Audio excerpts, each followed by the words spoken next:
اعوذ باللہ من الشیطان الرجیم بسم اللہ الرحمن الرحیم۔ میرا دین حضرت چودھری سر محمد ظفر اللہ خان صاحب رضی اللہ عنہ، قسط 58، ابواب سعد سعید، روزنامہ الفضل انٹرنیشنل، منگل 5 نومبر 2024۔ آپ نے اس کتاب میں احمدیوں کے لیے خلافت احمدیہ کی زرعی ہدایت کا خلاصہ پیش کیا ہے اور احمدی مسلمانوں کو آئین کی روح سے غیر مسلم قرار دینے کا دینی، آئینی، تاریخی اور عقلی پہلوؤں سے جائزہ لیتے ہوئے درست رہنمائی فرمائی ہے۔ برصغیر اور پھر دنیا کے مذہبی، سیاسی، انتظامی، حکومتی اور آئینی افق پر روشن ستارے کی طرح چمکنے والے حضرت چودھری سر ظفر اللہ خان صاحب رضی اللہ عنہ نے ایک طویل عمر پائی اور بے شمار دنیاوی اعزازات اور موقر خطابات کے حامل بنے، لیکن تمام عمر آپ جس لمحے پر نازا رہے وہ مہدی آخر الزماں حضرت اقدس مسیح موعود علیہ الصلوۃ والسلام کی دستی بیعت کا مبارک موقع تھا۔ آپ کی دانائی، علمیت، ثقافت، زبان دانی اور سادگی و عاجزی کا سارا جہاں معترف تھا، لیکن پاکستان کے بعض ناخلف شہری آپ سے نالاں ہی رہے، بلکہ دشمنی اور اظہار ثانی کا کوئی بھی موقع ہاتھ سے جانے نہیں دیتے تھے، حالانکہ آپ نے ہی بے انتہا خدمت اور کوشش کر کے اس نوزائیدہ مملکت کو قدموں پر کھڑا ہونے کی راہ دکھائی تھی۔ تاریخ پاکستان کے مطابق 1953 کے فسادات اور شورش میں آپ کو ملک کے وزیر خارجہ کے عہدہ سے ہٹانے کا مطالبہ کیا گیا اور 1974 میں تو احسان فراموشی کی انتہا کرتے ہوئے ایک نہایت غیر ضروری آئینی ترمیم کر کے احمدیوں کو دائرہ اسلام سے خارج کر دیا گیا، تو حضرت چودھری سر ظفر اللہ خان صاحب کے خلاف جھوٹ بولنے اور پھیلانے کا سلسلہ جاری رکھا گیا۔ ایسے میں 1975 میں حضرت چودھری صاحب کی طرف سے زیر نظر بیان سامنے آیا۔ مکرم ثاقب زیروی صاحب کی ادارت میں تیار ہونے والے ہفت روزہ لاہور کے مورخہ 17 فروری 1975 کے شمارہ میں شائع ہونے والے اس مضمون کو مکرم مجیب الرحمان صاحب ایڈوکیٹ راولپنڈی نے ایس ٹی پرنٹرز گوالمنڈی راولپنڈی سے کتابی شکل میں طبع کروایا تھا، جو محض 1 درجن صفحات پر مشتمل ہے، اور کاتب کی لکھائی میں تیار شدہ اس کتاب میں ذیلی عناوین قائم کر کے قاری کے لیے مزید آسانی پیدا کرنے کی کوشش کی گئی ہے۔ آپ نے اس کتاب کے صفحہ اول پر توحید اور رسالت کے اقرار سے بات شروع کرتے ہوئے اس کے فرشتوں، کتابوں، رسولوں پر پختہ یقین کا اعادہ فرمایا اور خیر و شر، خدا کی قدرت، قبضہ، انتظام و انصرام کائنات اور اس کے وسیع ترین علم اور اس کے قرب کے اعلیٰ ترین مدارج پر اپنا غیر متزلزل ایمان بتایا۔ صفحہ نمبر 2 پر آفرینش کا مقصد بتاتے ہوئے لکھا کہ اللہ تعالیٰ نے انسان کو احسن تقویم میں پیدا کیا ہے۔ انسان اپنے تئیں اپنے ظرف کے مطابق اللہ تعالیٰ کے صفات کا مظہر ہے۔ اس کے بعد حضور صلی اللہ علیہ وسلم کی بعثت سے پہلے کا عنوان بنا کر ان مختص بالقوم اور مختص بالزمان انبیاء، ان کی اقوام اور تعلیمات پر روشنی ڈالی۔ آگے چل کر بتایا کہ قرآن کریم تمام صداقتوں پر حاوی ہے۔ لکھا کہ قرآن کریم کی کوئی آیت منسوخ نہیں، قرآن کریم کی تعلیم میں کسی قسم کی خامی یا کمی نہیں، اور قرآن کریم کی کوئی ہدایت، کوئی حکم یعنی امر و نہی زائد یا بے ضرورت نہیں۔ لکھا کہ میرا محکم و پختہ یقین ہے کہ قرآن کریم میں اور رسول اللہ صلی اللہ علیہ وسلم کے نمونے میں ہر نوع کی تمام وہ ہدایت موجود ہے جس کی بنی نوع انسان کے کسی حصہ کو کسی وقت بھی ضرورت پیش آ سکتی ہے۔ حضور صلی اللہ علیہ وسلم کے بارے میں اپنا عقیدہ بیان کرتے ہوئے لکھا کہ میں پختہ ایمان رکھتا ہوں کہ رسول اکرم صلی اللہ علیہ وسلم ابتدائے آفرینت سے ہی خاتم النبیین ہیں۔ اس حقیقت کو حضرت مسیح موعود علیہ السلام نے اپنی تحریروں اور تقریروں میں مختلف پہلوؤں سے واضح فرمایا ہے۔ اس کے بعد آپ بعض فارسی اشعار بطور مثال لائے ہیں اور صفحہ نمبر 5 پر اس حقیقت کی کسی قدر مختصر تشریح بھی پیش کی ہے،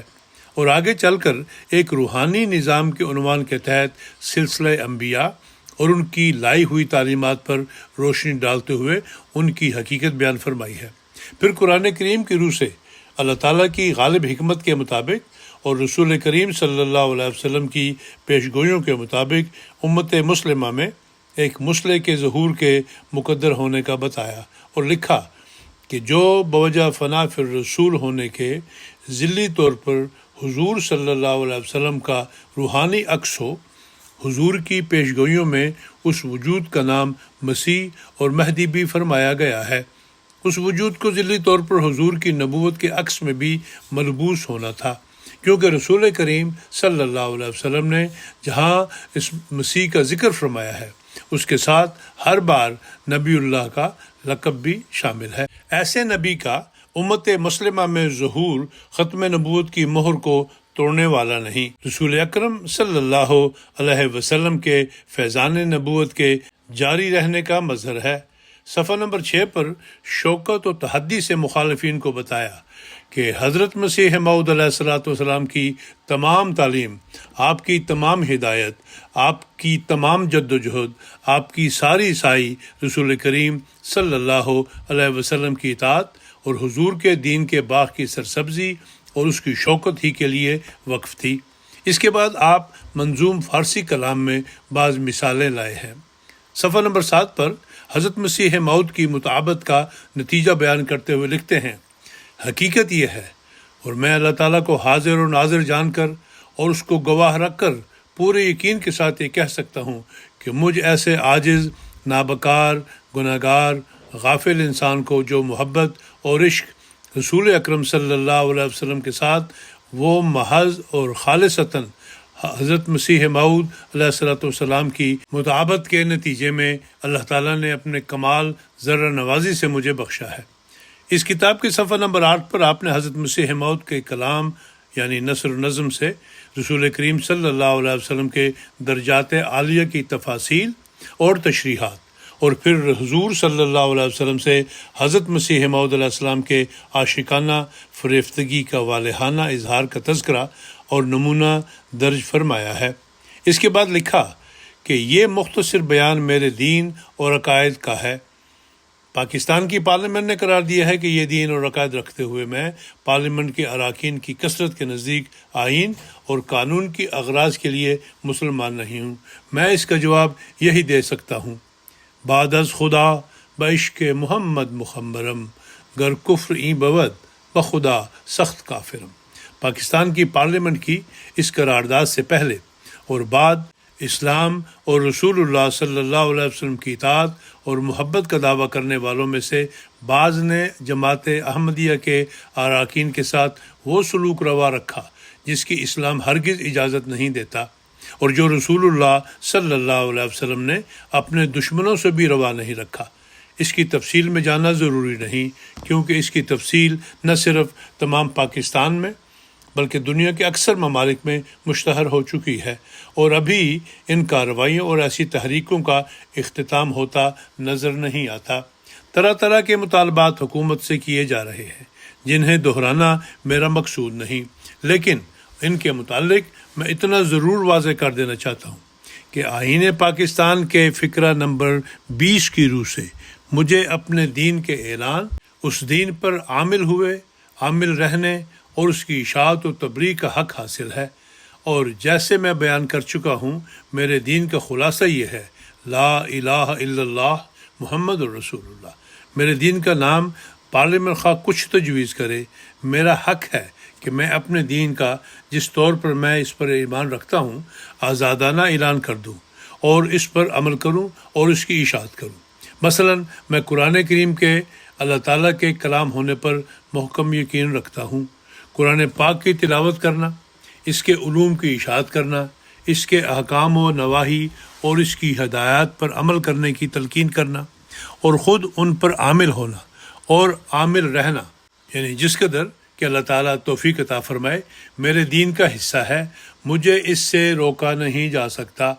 میرے دین میں جو عبادات مقرر ہیں ان کو اخلاص نیت سے اور سنوار کر ادا کرنا میرے دین کا جزو ہے۔ نمازوں کے لیے جہاں تک ہو سکے مسجدوں میں حاضر رہنا، باجماعت نماز ادا کرنا، نماز کے تمام ارکان کو پورا کرنا، مثلا اذان، اقامت، قیام، رکوع اور سجدہ وغیرہ یہ سب میرے دین کا جزو ہے۔ اسی طرح مساجد تعمیر کرنا اور مساجد کی تعمیر میں حصہ لینا بھی میرے دین کا جزو ہے۔ اگر کوئی شخص ان میں سے کسی کے متعلق مزاحم ہوتا ہے تو وہ آئین پاکستان کی خلاف ورزی کرتا ہے۔ یہی صورت باقی سب ارکان سے اسلام اور احکام یعنی اوامر و نواہی کی ہے۔ ان تمام کی پابندی اور ان پر عمل میرا جزو ایمان ہے، اور ان کی کما حق ادائیگی کا مجھے آئین کی روح سے پورا حق حاصل ہے۔ اس کے بعد کتاب میں صفحہ نمبر 10 پر مجھے یقین ہے کہ عنوان کے ماتحت لکھا ہے کہ اگر باوجود آئین کی واضح دفعات کے شر پسند عناصر کی طرف سے ایسی کارروائیوں کا اعادہ ہو جن سے پاکستان بلکہ تمام دنیا کے شرفا یعنی جن تک ان باتوں کا علم پہنچا ہے اپنے دلوں میں بیزاری محسوس کرتے ہیں، تو مجھے یقین ہے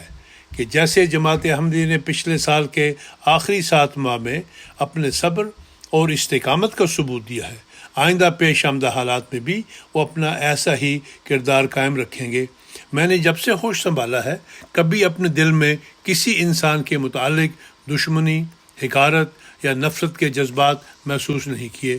اسے بھی میں اپنے اللہ تعالیٰ کا فضل اور رحم شمار کرتا ہوں۔ یہی حالت اس وقت میرے دل کی ہے۔ میں اللہ تعالیٰ کے فضل سے امید رکھتا ہوں کہ جب تک وہ مجھے مہلت دیتا چلا جائے وہ اپنے فضل سے اس حالت کو بھی قائم رکھے۔ اگر ایسے حالات پھر پیدا ہو جائیں جن میں ہماری جانیں، عزتیں، آبروئیں، ہمارے اموال اور ہماری املاک خطرے میں پڑ جائیں تو میں یقین رکھتا ہوں کہ ایسے امتحان میں جماعت اللہ تعالیٰ کے فضل سے اپنی ثابت قدمی کا ثبوت پیش کرتی جائے گی اور درپیش حالات سے کسی قسم کی گھبراہٹ میں مبتلا نہیں ہوگی۔ اپنا بیان ختم کرتے ہوئے آپ نے لکھا کہ جان اور مال، عزت اور آبرو، اولاد اور عزیز دوست اور متعلقین یہ سب اللہ تعالیٰ کی عطا ہے اور اس کی امانت ہے۔ مومن ان سب کا امین ہے۔ اللہ تعالیٰ جب بھی ان امانتوں میں سے کوئی یا ساری طلب کرے تو مومن کی شان نہیں کہ اس کو امانت ادا کرنے میں کسی قسم کا تعامل ہو۔ اس نے خود ہمیں اس ادائیگی پر ہر وقت تیار رہنے کا بہت پہلے سے حکم دے رکھا ہے۔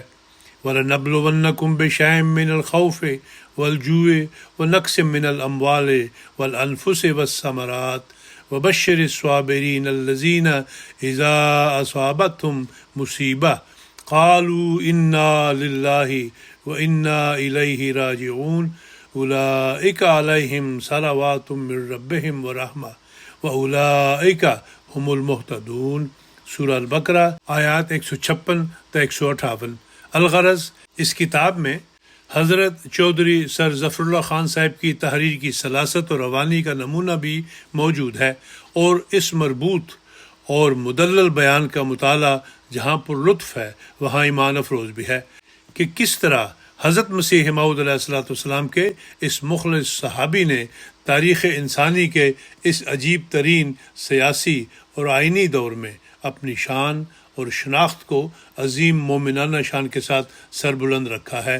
آپ نے اس کتاب میں احمدیوں کے لیے خلافت احمدیہ کے ذرعی ہدایات کا خلاصہ پیش کیا ہے، اور احمدی مسلمانوں کو آئین کی روح سے غیر مسلم قرار دینے کا دینی، آئینی، تاریخی اور عقلی پہلوؤں سے جائزہ لیتے ہوئے درست ترین رہنمائی فرمائی ہے۔